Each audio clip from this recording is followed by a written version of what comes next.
Hello everyone, hope you're enjoying the videos. Views are going up and up the whole time, which is a good thing to see. Good to see the bit of interaction on them too. People are commenting and liking, and that's what I like to see, a bit of interaction. So keep up the good work on your part, and I will keep up the making the videos and doing a bit of talking, and that, as it seems to be a bit of interest, so ticking away nicely, and we'll keep going the way we're going.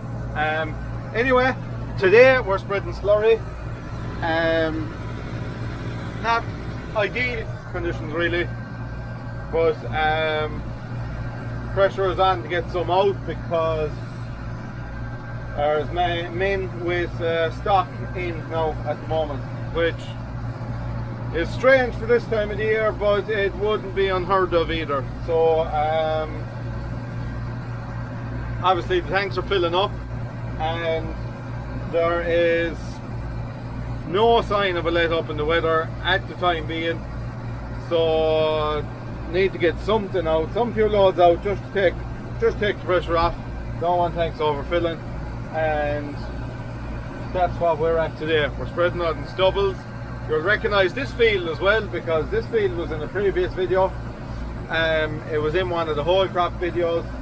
Lately we seem to be in a good few fields that we've already been in, but just seems to be a bit coincidental. Anyway, I have the high spec tank today. I don't think you've ever seen the high spec tank before. It's not spectacular, but I must say there is some pump on them high specs. It's unbelievable how fast that tank will fill.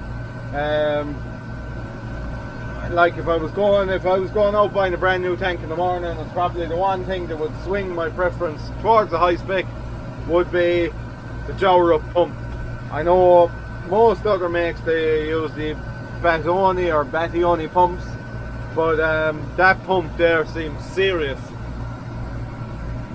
But other than that, I don't think we'll be spreading a reckless amount today. Probably, I suppose, the day's work maybe, and that will take the pressure off for the time being.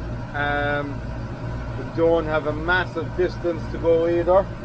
We're just basically going over the hill there, and that is about it. Over the coming days, I don't think I have a whole pile on. Probably have a bit more slurry spreading, and that will probably take us up until the first week in September, which by then we will probably be hedge cutting. And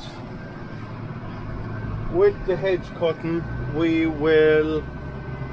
there is something to show you about the hedge cutter. There's something new coming in the next few days for the hedge cutter. So that will be a bit interesting. We'll probably make a video about that, but I will show you all the ins and outs of that. Rigging up the hedge cutter, getting going, doing a few bits. Hopefully, look, I mean, if it stops raining, obviously we're going to be busy at other work, so the hedge cutting will probably take the back seat. But if it doesn't make too much rain either, we should be able to get onto the field work with the hedge cutter, and that will look, there's a bit to do in it, like, you know, probably a week, 2 weeks hedge cutting there now at the moment, weather permitting, if we can stay in the fields. Bits and pieces on the roads, but probably the majority of our hedge cutting would be in the field. Anyway, I'm going to stay motoring. I'm going to get out of here. I'll probably give you a bit of an update when I'm on the road again. So that's that for the moment, and I'll talk to you soon. The brakes in these tractors are absolutely shocking, and there's no other way to put it. The joints have the same setup. It's that ZF back end. It's a multi-disc setup. I think you have 5 discs either side, and you have an actuator working the discs.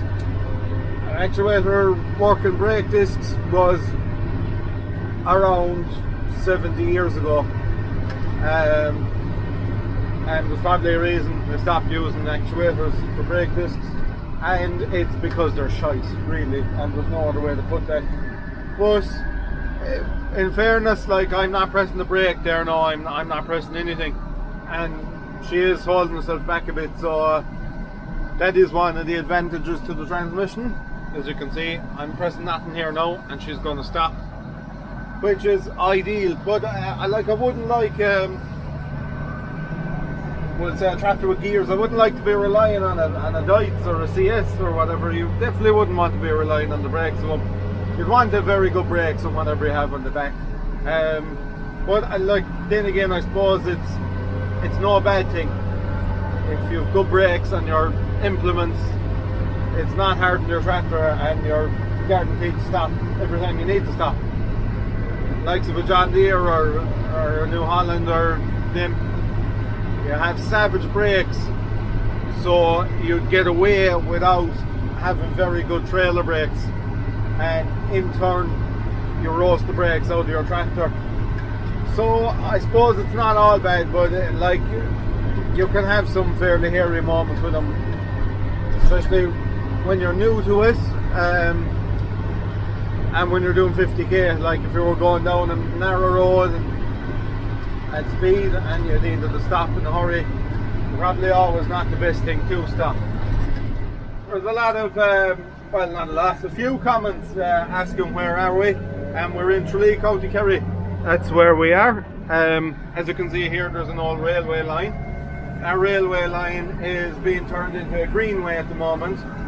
I know there's several greenways going on around the country, so it might be of interest to people, or might be people watching that have greenways in their land, but that will be connecting the main town Tralee to a village, well, I suppose 10 miles away.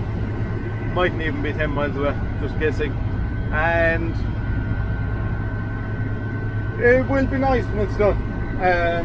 It'll be nice to see that. I don't think I'll ever walk it, but it'll be nice to think I will anyway. Around here you're probably 65, 35 dairy to beef ratio. It's mostly dairy, good bit of beef, small bit of tillage, not a whole pile. So yeah, that's mostly what it is. Out this road will bring you to what we call North Kerry, and if you go out the other side over the mountains, that's what we would call South Kerry. We wouldn't be in North Kerry. Well, we'd be in bits of North Kerry. We wouldn't be in the whole pile of North Kerry, but we'd never be in South Kerry really. South Kerry would be fairly mountainy and touristy, I would call it. You get a lot of tourists down around there, whereas from Tralee up into North Kerry, it's more intensively farmed than down into South Kerry. So that's a bit of explanation around the geography around here. That's basically it. I don't think there's a whole pile more I can say about that, but anyway,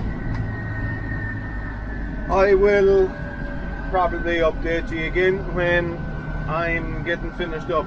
It says around 5 o'clock now, so might give a couple of more hours at it.